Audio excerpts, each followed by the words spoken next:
Welcome to ThinkTech Tech Talks on ThinkTech Hawaii. I'm your host, Jay Fidell. Today we'll talk about a book, My Conversations with AI, 100 Questions.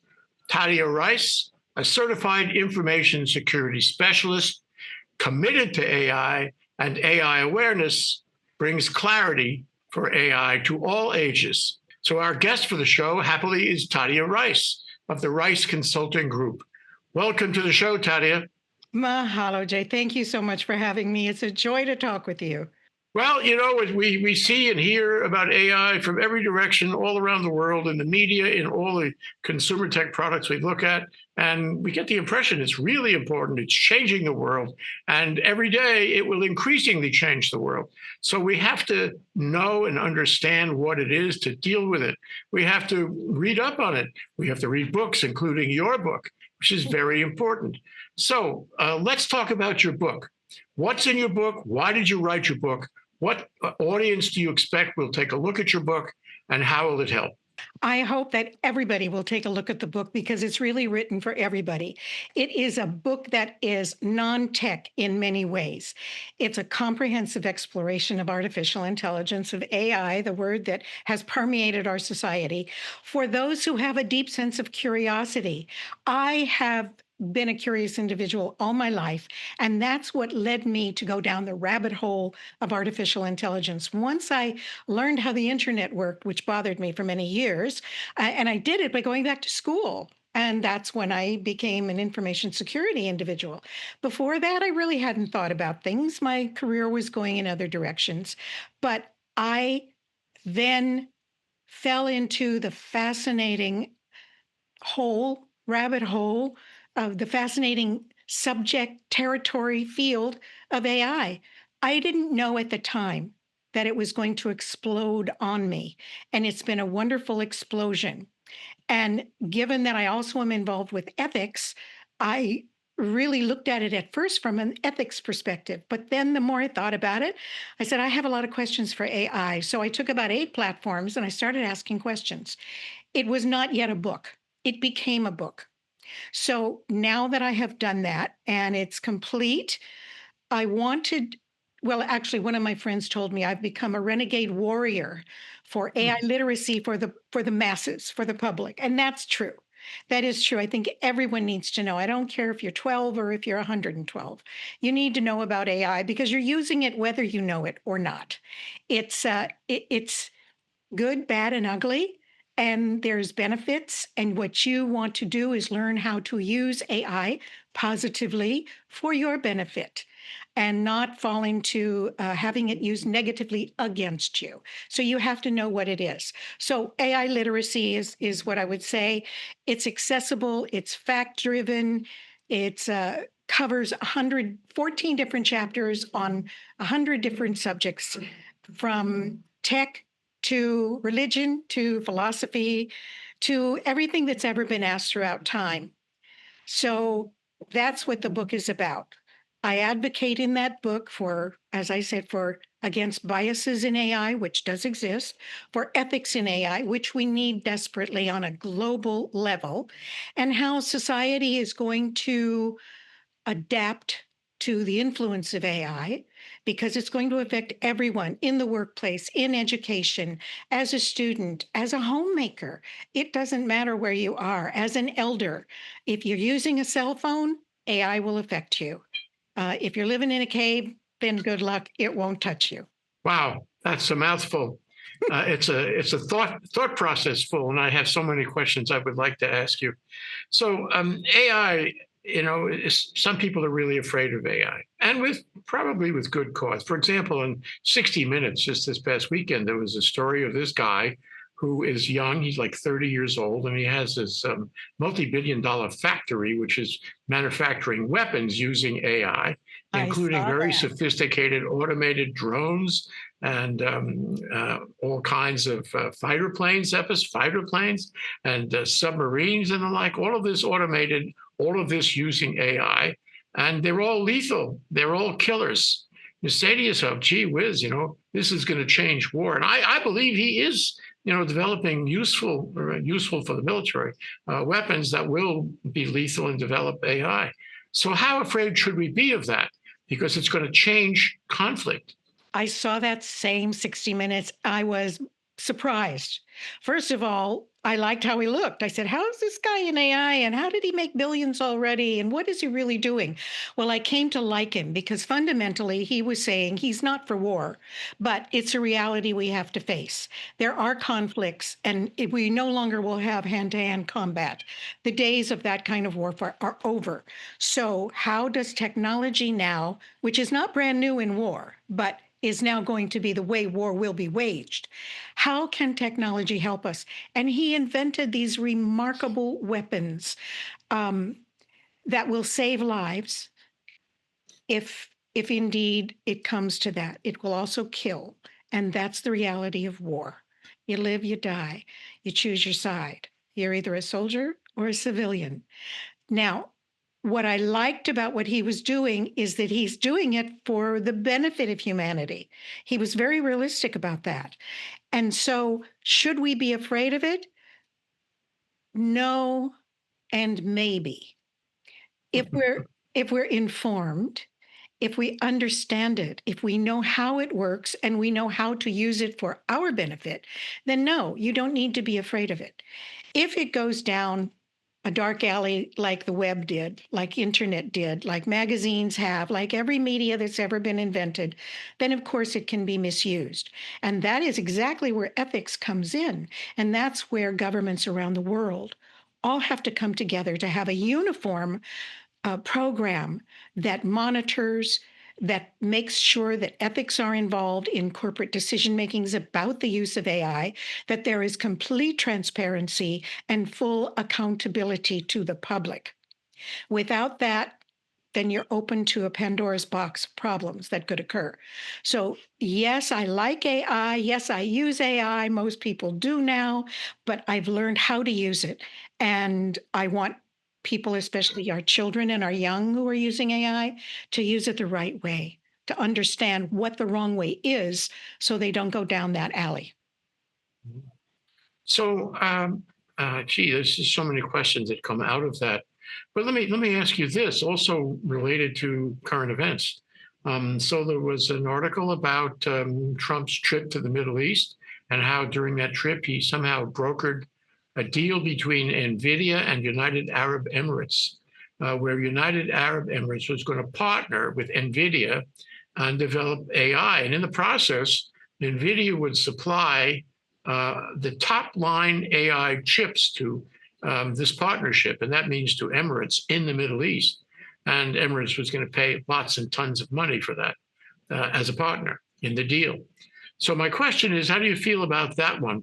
Because the United States, I guess there's no export regulations on that, is essentially giving away to a partner. Let's say it's a legitimate partnership. I am not sure, but let's say it is, to an organization which is in the Middle East, which may or may not be our long-term friend, to develop AI. So what we have is a global phenomenon where our family jewels, if you will, are being, exported overseas, and we don't know exactly where they're going to wind up. Your thoughts? Well, from a geopolitical standpoint, I would first ask really who made that deal? Is it a fact that the deal was made and what were the uh, components of that deal? I think we don't know enough yet. I think that if we were hypothesizing where US manufacturers are going to sell the family jewels, does that mean that the US government is the intermediary? Does that they don't need to be? They certainly don't need to be. NVIDIA does not need the US government to make a trade deal with the UAE and their seven nations. So I can't answer it. I don't I don't know what it's going to play out like because I don't have enough information to even form a good opinion. One thing I wanted to mention that in terms of today's, what do you want to call it, chaotic global environment and chaotic domestic environment, one thing to be concerned about is, and you suggested this, is the media, the internet, and all the platforms that we deal with and consume. And AI, as I understand it, can understand human psychology. It can understand media. It can understand advocacy of any position in any ideology. And we know that sort of thing is happening. It's happened out of Russia. It's happened with various issues, political issues and geopolitical issues, where people are not only just hacking in, but they're selling an idea, a point of view. And AI would be, I don't know for sure, but would be very helpful in formulating the language and the touch words for that advocacy. Is this happening? And am I right about thinking that AI could make it much more effective? AI has already been doing that for several years. They've been doing that. Look, artificial intelligence is a technology, it's a practical application of knowledge. All right. It has all the knowledge. So, how I explain it to people is it's the big brain. It's the brain of a billion people.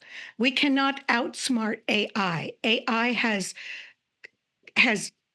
taken all the information that's ever been fed into any book, any video, any movie, any academic paper, any theory, any science paper, medicine, everything. It's got it all. It's all in the brain already.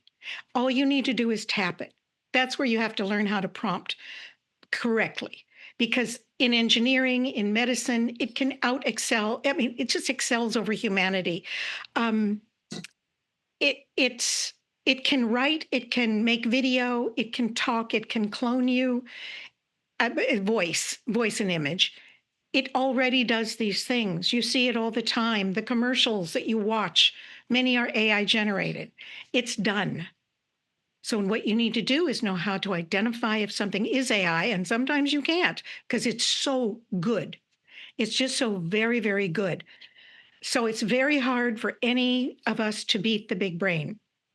Now, you do have to check that the answers you get from whatever question you might pose, depending on your prompt, is accurate.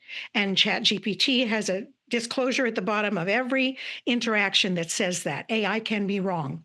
Check your sources. I totally agree with you. And that's one of the threads of ThinkTech, to try to identify what's true and maybe what's not so true. And to make, sort of a human line in the sand on that. So you have a certain level of confidence over the line and another level of confidence under the line, and you use your critical thinking to define what's real and what's just a reality show. But I was thinking, though, even as you were speaking, Tadia, that if AI can do this, then AI can identify it. In other words, if I have a particular proposition that I am considering whether to accept it or not accept it, whether to treat as true or reality or not, why can't I bring AI into my analysis and ask AI to give me its view of whether this is true? Absolutely. You should. Because AI is that big brain that knows more than you anyway, and it'll tell you all the answers you need to know based on the prompt you give it. So if you say, I have an idea for ABC to create a widget that will do XYZ, it will tell you whether or not ABC has already been invented, when it was, maybe the patent number, how it's used. It'll give you all the information it has about that. I think it's very good. You can get, it'll put some lawyers out of business. It'll put a lot of people out of business because it can write contracts. It can diagnose MRI scans and other medicinal testing that goes on. You talk about critical thinking. The one problem that I foresee with AI in education is whether or not our children will be learning critical thinking. Because if they keep relying on AI, they'll diminish their critical thinking capability. They have to learn how to think, which AI knows how to do. So there's things AI cannot do, but critical thinking and thinking AI can do very, very well. You talk about AI knowing all there is to know, and it has various sources, and the proprietors, the entrepreneurs, create large language models, which I guess that's very large, and it's loaded with information, and you want to rely on that because it has so much more information than you could ever have yourself. But isn't it possible that one company would say, nice job on your large language model. Mine is bigger than yours. And so isn't there a competition for Of who's course, got the better large language model? And don't I sure. want to go there? You've got the large LLM, the large language model. You've got natural language processing, NLP. You've got everybody trying to be the first at doing one thing or another: imaging, animation, voice cloning, uh, face cloning. Everybody's going for those things. Eventually, all AI will know how to do all of them. Okay. Then they'll have to distinguish themselves in other ways. I can tell you this: their Claude, for instance, Anthropic Claude, might tell you not to do something if you ask it a certain question. Whereas if you ask Microsoft Copilot the same question, it might tell you how to do something. You can ask it, how should I cut my hair? You can ask 8 or 10 platforms that, and each one will give you a different information. Some of it with a common foundation, suggesting certain hairstyles for certain face shapes, things like that. But I mean, literally, you can ask it the most mundane, uh, tiny things, and you can then pose a paragraph long question. It strikes me just from what you said, the four corners of this conversation, that I would be better off having access to a number of large language models. And therefore, I could say, I will only be confident if I get a kind of majority vote or a unanimous vote of all these large language models. And so I need to have a bunch of them on my computer. And I will ask the same prompt to a number of them and see what they all say rather than relying on one. It may be very powerful, but it's only one. I did that, Jay. I asked 4 different AIs, one controversial, 3 very mainstream. What is a just society? It's towards the end of the book. It's in the philosophical section. What is a just society? Some gave, a very short 1 paragraph answer. Others expanded on it. A number of questions in the book is where I have asked at least 2, if not 4, different platforms. So I could then really, I would ask 8, but of the 8, 4 might have differences. So I wanted to show that there were differences in the answers. So people will learn that. They will see that. Actually, anyone who reads my book will be an expert in AI. Really, I give them all the information. There's everything: the basics, technology, what are their capabilities, limitations, risks, ethics, biases, discrimination, society, philosophy, religion, you name it, labor, economy, the future, the history, the past. I mean, there's very little that is left out. What about suppose I say, look, I want to get ahead of the crowd here. So I'm going to develop an AI program that looks at all of those others, the 4 or the 8, whatever is really authoritative. Then I'm going to have it scan the same prompt for all of those programs, all of those language models. And I'm going to have it give me a summary of what they say. You find summaries now everywhere. You go on Zoom, and Zoom will give you a summary of the whole discussion, in 1 paragraph. It's amazing. And it's right. AI and Zoom. Yeah. Well, yes, I agree. But what about making a sort of an overarching AI program that looks at all these various large language models and gives you a summary of what they all say? Decide your question. Make sure your prompt is exactly what you want to know. And then you can not only ask 8, ask 10, ask whichever ones you want, the same question. And then what you will find is it will give you the answer in text. Or you can ask it to give it narrative as a story or a narrative way of telling you. You can ask it to outline it. You can ask for a workbook. You can ask for a PowerPoint presentation. You can ask for a PDF. You can ask it to draw pictures of it for you. You can ask them to animate it for you, depending on which platform you use. The capabilities are all there, and they're far more than most people know, because not everybody uses the creative platforms. Creative people use them, but other people may not. The engineering platforms are a whole nother animal, the medical programs. So there's so much to learn. I mean, keeping up with it every day is an effort for me. And I don't know that I am keeping up every day with everything that happens in the world of AI. It's too much. It's fast. On that point, Tadia, there's some platforms that say, oh, that's too new for us. We don't cover anything past, I'm picking this date out of the air, the year 2022. We don't have that. We don't follow today's news. Are we going to see a time, and how soon will it be, when AI covers everything right up to the last minute? Well, thus far, I've never seen an AI not give an answer or say that they don't have the information. They may say, based on the information I have, da da da da. I've never had them say, I don't have the latest information. They will tell you what they have as opposed to telling you what they don't have. And again, it depends on your prompt. It's not a human being, although we should talk about anthropomorphic AI. So it's only going to go on the words you use. And if you don't use the correct words, you will not get the answer, the correct answer that you want or that you need or that, you're trying to learn. Yeah, I'm sure to a moral certainty that your book covers how to fashion a prompt.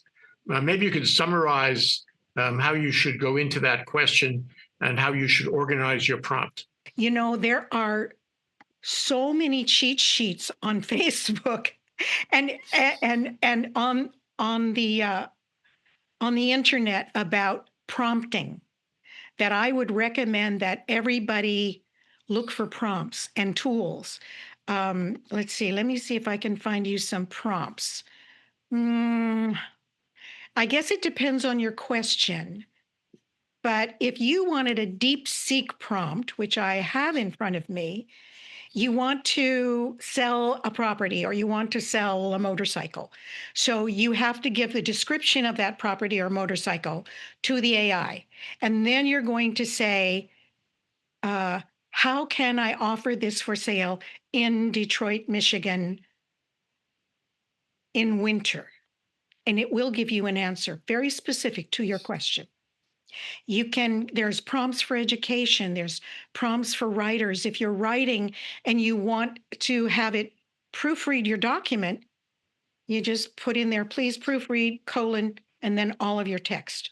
However, again, I recommend, and every time I talk to people, never put in personal information. Never, ever, ever.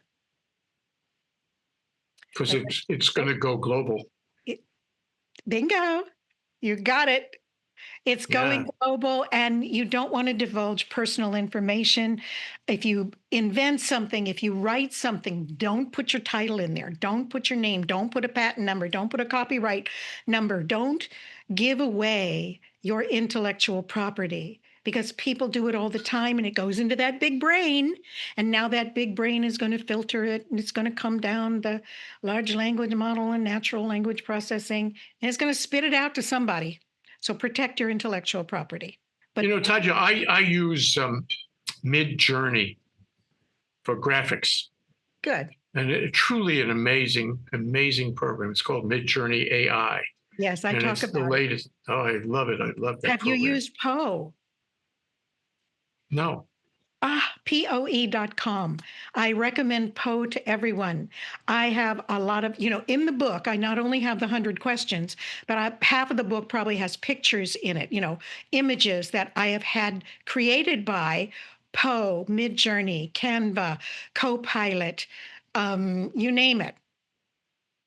I have used all of these platforms to not only answer questions, but to create imagery that reflects what the question is talking about. What I find interesting about Midjourney, and they probably all have this, is I type in one word. Say I type in democracy, one word. I don't want to see what it comes up with. And it tells me, if you don't like that, you can redo it and see what we come up with next time. And so in a few tries, I get a very good picture that's appropriate for my intended use. However, there's a button on Midjourney that says, show us the prompt that you, Midjourney, generated in order to get this image. And I find that amazing. And you can push that button and see what Midjourney itself wrote as a prompt. So Yes. it's not just that they're giving me the image, they're giving me the prompt they use to get the image. They will give you sentence long prompts. If I say, show me a picture of Jay Fidell on ThinkTech Hawaii, they will do that, but then they will come back to me, and this is on ChatGPT, and they'll all, most of, well, I shouldn't say all, some will do this. It will say, go here, then gives you the website, go here, or make your prompt uh, more specific. I mean, it'll tell you what to do. It'll tell you what to do. You have to figure that when you go to AI, essentially what people have is a question of how does, what is, who is, how can. It's inferred you're asking a question. Or why are you talking to it? Unless you're using it as a mental therapy, as psychological. And that's another subject, totally different subject. But so presume that they know already you're asking those things about democracy. So you can get a long, long exploration of democracy, or you can then narrow it down and say, what was democracy in 1412? Those are the kinds of questions I like to ask. And if you can see what they're doing, well, that really enhances your own ability to fashion a prompt that will get you there. People are writing books. You're just using AI. Write me a book about a little girl who saw a windmill. Boom, you get a story. Boom, you get graphics. Boom, you get a characterization. You get whatever you want. It's there because it's the big brain. That takes me to an overarching question here. So you get somebody, a student, a faculty member, a business person charged with writing something or making a plan or developing something. I mean, it could be anything. It could be architecture, engineering, anything. And then multiply that by 230 million in this country. How does that change society? Because ultimately it must. Absolutely. I have a whole chapter on how what the impact is on society. Just will it replace humans? How will it impact our economy? I write about labor in the economy and how it will change our lives. I talk about the common myths of AI. How will it impact the legal community? What is the role of AI in productivity? I answer all, well, I didn't. AI answered all of those questions. So if you go to chapter 5, you will learn all about those things. The impact on society is tremendous. We do not yet know how it is going to change our society in the long term. We know that right now it's changing education substantially because educators are challenged by whether or not students are actually learning or just parroting information they grab from AI. There's so many aspects. It will change how we shop, as just as Amazon did. People now shop online, right? That's AI. People uh, don't go to therapists; they go to AI therapy. People can learn how to fix their car or fix something on their own. They just ask AI how to do it, and it'll tell you. It'll tell you anything you want to know. And we're only a year or two into the use of AI by consumers in general, by the public in general. I don't think I knew much about it, beyond say 2 years or 3 years ago. It moves fast. And Yeah. there are people all over the world, doing it. You know that AI is taking the best chips we can design. It's taking as much power as we can generate. And this is an interesting national issue about generating the power to drive those chips. So it's going somewhere. And the smartest guys, the most high-paid, development guys, are paid a lot of money to take it to the next step. And indeed, there's a societal benefit for everyone and for a society in general. But where are you ready for this, Tadia? Are you sitting down? I'm sitting down. Where is it going? In a year, it should be moving algorithmically. In 2 years, it should be geometric, and beyond that, logarithmically. Where's it going? It's already going. to quantum chips, to quantum computing, which is chip upon chip upon chip with more thinking power and faster thinking power than you've ever seen. Quantum computing. It will, I don't even know that exponential is the word. It will catapult AI into areas we can't yet imagine.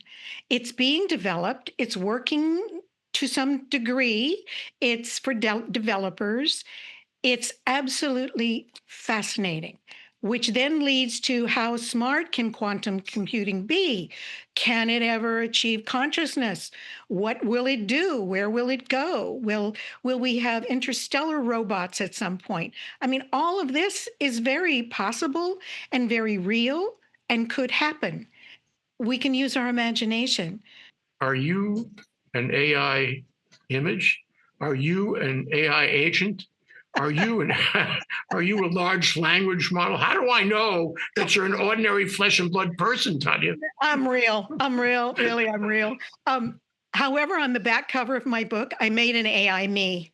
I made an AI headshot of myself, and you have the picture. So that is my AI self, which is clearly younger and clearly It's a very nice picture, but you look very pretty good you look pretty good without that picture too. But I did that on purpose so people could see. I mean, you can make your own headshot on AI now. Yeah.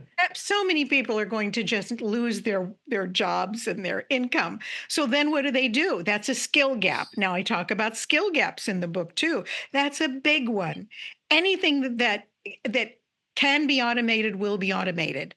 You will be able to go to Taco Bell and order your tacos, and a machine will be making it, and you won't have people, doing the tortilla and the meat and all that stuff. You Everything will be by AI. If robotics can do it, robotics will do it. Now, who's going to manage the robots? That's where the job will be. You kind of read my mind. You know the questions I'm going to ask before I ask them. So, okay, what about the economic business effect of all of this? Because right now we have a handful of companies that are emerging, and they're more powerful than all the smaller companies, and they're going to consolidate. That's the way it works in capitalism, especially our special kind of capitalism that we have these days, with oligarchs. And it's all going to come together with Elon Musk people, and there's going to be a handful of people controlling all this information, all this AI.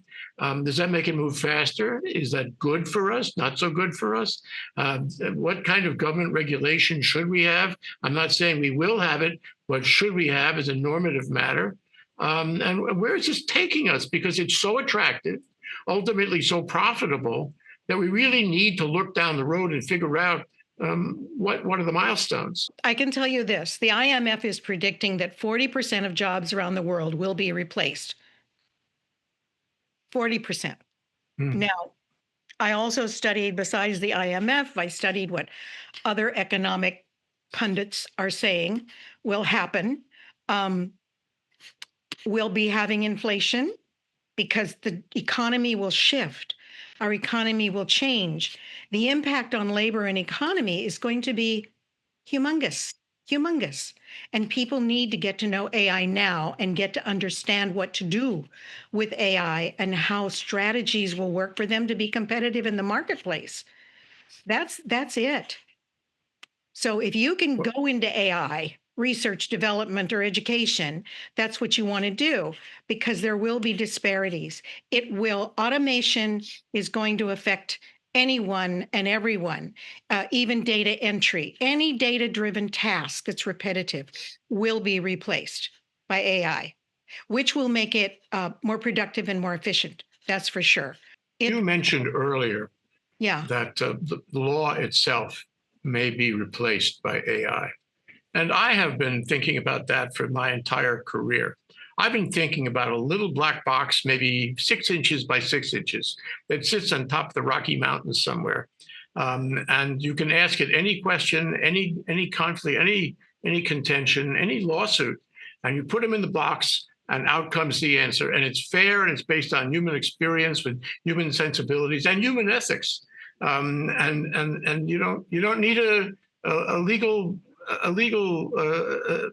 industry for that.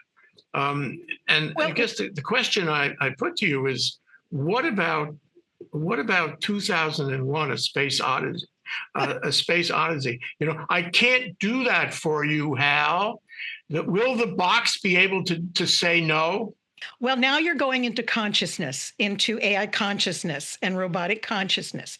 We were talking about labor and economy, and I just want to say that the soft skills gap is real. If you don't know what it is, ask AI and make sure you're prepared to meet the demands, because businesses will benefit. They'll be more productive, they'll be more efficient because they're not having to pay people. They'll invest in a robot, amortize that expense of the robot. It'll be cheaper for them. That's the reality. Now, what you're talking about, Hal, and I do talk about 2001 in the book, because Oh, that, do I think, is everybody's fear. We imagine that Hal is just going to say bye-bye, click. And and we don't know. I can, in my mind's eye, I can imagine robots being built, not in my lifetime, that will be empathetic, just like AI is empathetic now, and in some cases almost sycophantic, to try and please you. They will look human, walk human, maybe with a jolt or a gait, but I think that they will become for people, like, instead of a blow up doll, you'll have your AI wife or your AI husband that can take out the garbage, that can lift the heavy things, that can cook, that can do what is required. I do see that in the future. I do see that. The overarching question, I think what most people want to know is, will AI robots replace human beings? And I don't think so. I certainly hope not. I don't believe that will happen. Will robots revolt against humans? Possibly. Will they really attain consciousness? I don't think so. I think you can clone a lot, but I don't think that we can create a new species, which in a way we are, but I don't think it will be a real species that can on its own create itself. Some thoughts on that, Tadia. If I walk down Bishop Street here in Honolulu and look at people, and how, their sensibilities, their intelligence, their training, their education, their way of looking at the world, in many cases, I'd prefer an AI bot than the people that I meet on Bishop Street. I'm sorry, that's the way it is. So if you're looking for consciousness, you may find a lot of people in the world today who are not conscious anyway. And the AI bot may be much more conscious than they are. And of course, we have trouble defining consciousness. There's so many elements in consciousness. But frankly, I think right now, today, you could make an AI bot that would be more conscious than some of the people I run into in my, I'm sorry to say this. And in fact, I think you could make an AI bot that would be much more conscious than most of Congress. Remember Congress? So I don't think there's that much of a disparity, between the AI bot and some of the people that we know. Your thoughts? I would say we need to widen our social circle. Um, and there's a difference between a bot and a robot. A bot is just a bot online that will ask you questions and answer your questions. A robot, as in a walking, talking, humanistic replication. Yeah, I don't know what to tell you. A lot of humans are not conscious. And I just think that's why education, not just AI education, but basic education is very important. Some of the most conscious people I know are the indigenous peoples of the world. Okay. I think the more Western we become and the more removed we become from that which is natural and that which is spiritual is where we lose our consciousness. When we become over material, which certainly has happened in the Western world, we lose some of that consciousness because then we're motivated by greed as opposed to being motivated by knowledge or wisdom or how to make the world better for everyone and not just ourselves. Yeah, that's true. It's absolutely true.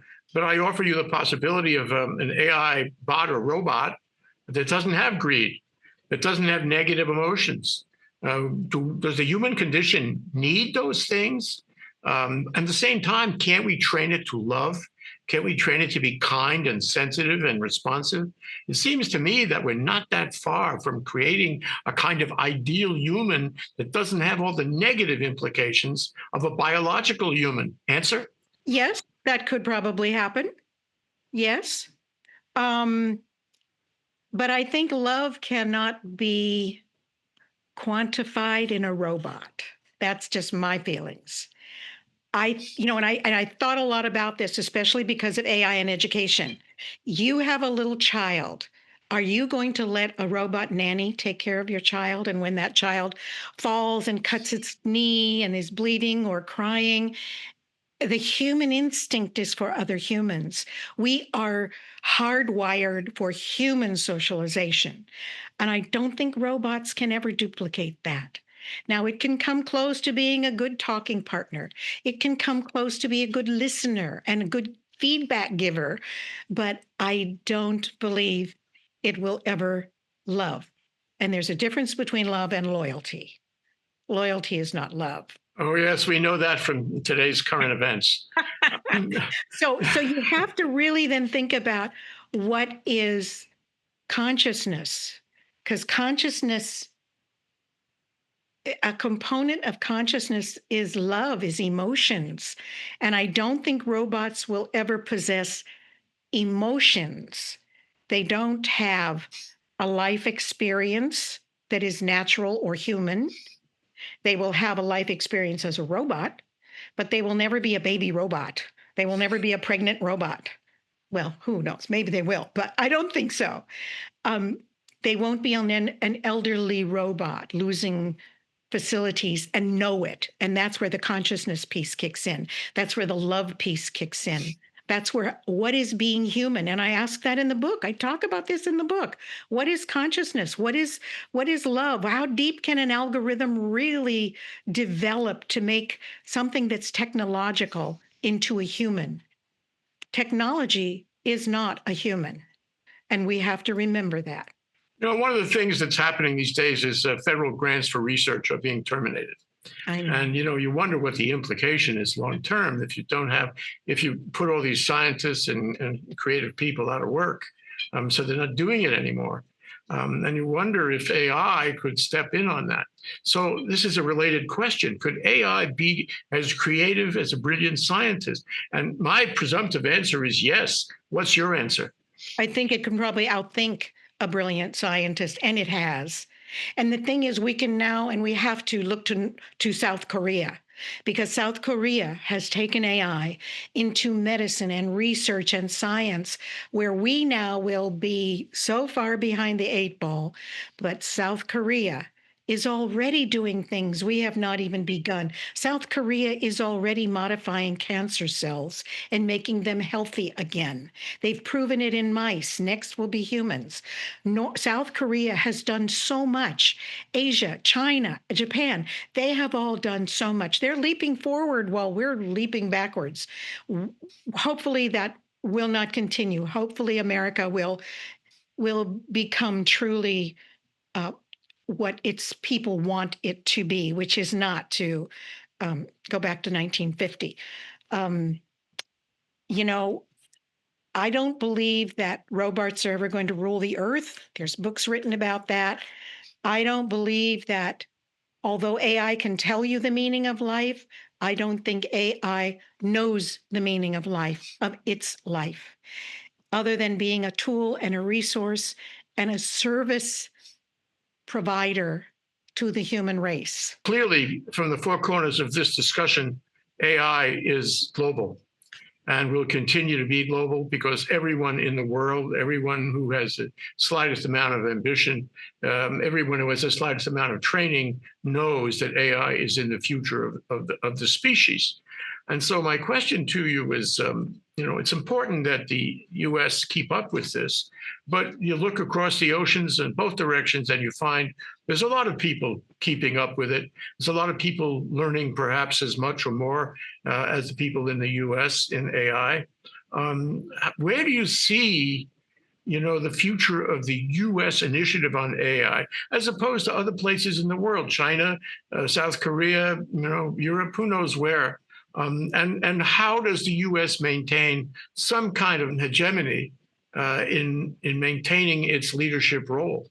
Are you talking about regulations? Is that what you're talking about? I'm talking about the drive to learn more, do more, produce more, and disseminate more. I think that we're certainly not going to stop doing that. That's for sure. Um, I think we will. Let me put it like this: I don't think we will lead the world in regulations or in being the model.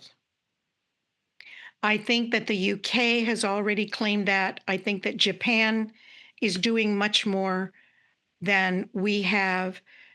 Even India and Brazil, these nations already have regulatory laws, and we have to catch up. But the laws really have to be global.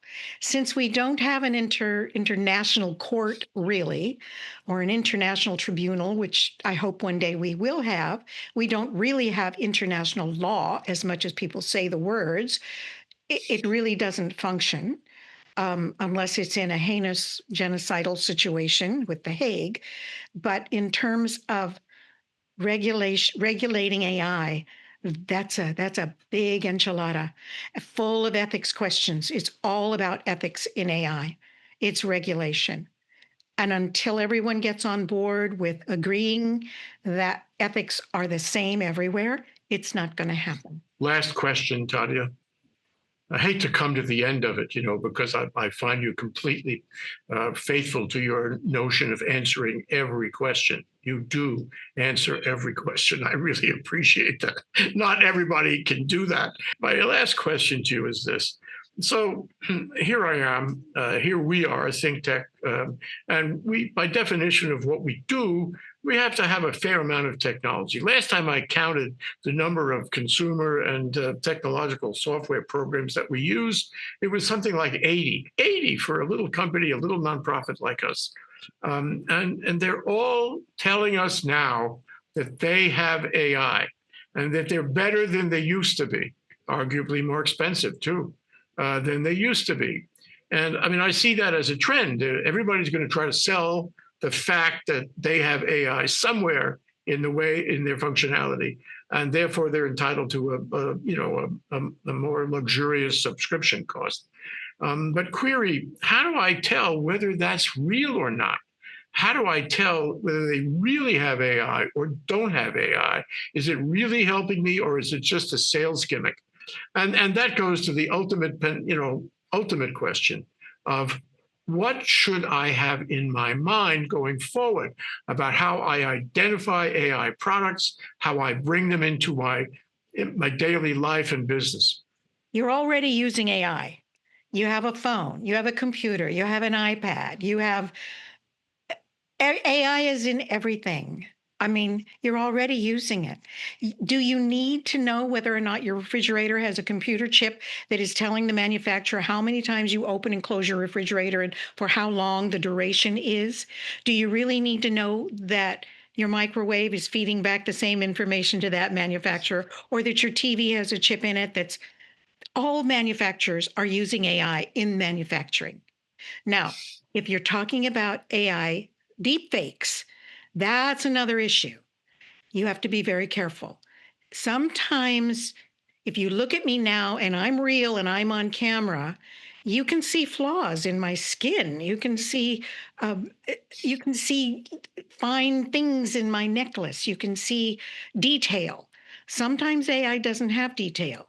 If the AI is a moving image or a video, you will see that not all humans are running like a natural human. They might jolt. There's little ways you can look and see. And then sometimes it's just so good you won't know.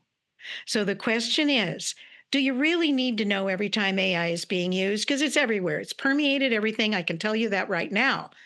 The deal is you need to be cautious and clear that you don't perpetrate any AI fakes, that you understand to question things. There's always another source you can go to confirm information. If AI gives you an answer and it sounds a little odd, look for another resource. Sometimes it's just all wrong. Sometimes it's you knowing by being familiar with how AI may state its language. Microsoft Copilot will talk differently than Claude. Claude will talk differently than ChatGPT. DeepSeek will speak very differently. It's from China and it's wonderful, but it speaks differently.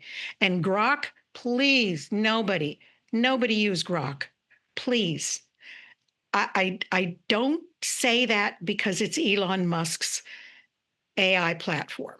I say it because there's no censors, there's no filters. It'll give you information not only from the big brain, but from X, from Twitter, from people's opinions. There's absolutely no way to know you're getting factual information on Grok. Please don't use it for your own benefit. ChatGPT is my favorite. I also use, I use all of them. And I don't pay for all of them, but I'll use all of them. And if I need to pay for something specific, because I make movies, I make videos, because I'm a writer, because this or that or the other, okay, I'll pay for it. It's giving me what I need for a specific purpose. But again, I use AI for my benefit. I don't use AI for any other purpose. That's what it's done. It's here. It's a tool. It's a resource and a tool to serve humanity. Let it serve you well, but get to know it because it'll be your friend. Yeah, well, we thought that COVID changed our quality of life, our quality of engagement, interaction with other people. Sure But did. clearly, AI is going to do the same on steroids. And we really have to appreciate that and get used to it. For now, Tadia, we're going to have to leave it there. I wish we could spend much more time together, and hopefully we will. Thank you so much to our guest, Tadia Rice. I'm Jay Fidell, host of ThinkTech Tech Talks, and we've been discussing a book, My Conversations with AI, 100 questions, and I have 1,000 more for you. I hope we can get together. Thanks to our viewers for watching. We'll see you again for the next one. Aloha, Tadia. It's been a delight, Jay. Mahalo nui loa.